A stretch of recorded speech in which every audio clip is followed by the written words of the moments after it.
নমস্কার। বর্ষাকাল আমাদের কাছে সবারই খুব প্রিয়, কিন্তু বর্ষাকালের বিধ্বংসী রূপটা আমাদের কাছে খুব আতঙ্কের। তাই আজকে আমি আমার কবিতার মাধ্যমে বর্ষার সেই রূপের কথাই আমি তুলে ধরব। যদি আমার ভিডিওটা আপনাদের ভালো লেগে থাকে তাহলে লাইক অ্যান্ড শেয়ার করবেন। তাহলে শুরু করা যাক। কবি সমীর চট্টোপাধ্যায়ের লেখা বর্ষা। বর্ষা, তুমি এমন করে আমার কাছে আর এসো না, দোহাই তোমার। জড়িয়ে ধরে এমন ভালো আর বেসো না। তুমি আসলে আমার কান্না ঝরে, ছাদ ফুটো, বৃষ্টি পড়ে। রাত জেগে তাই দিন কাটায়, কাঁপছে বুক দারুণ ঝড়ে। রবি ঠাকুর কাব্য করে তোমায় নিয়ে অনেক গান করেছেন।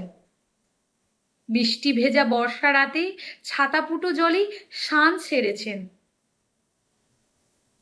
জোড়াসাঁকোর অট্টালিকায় গানের তালে নাচ যে দেখায়, আমার ভাঙা সাঁকোর বন্ধ নালায় বানের জলে কুকুর পালায়।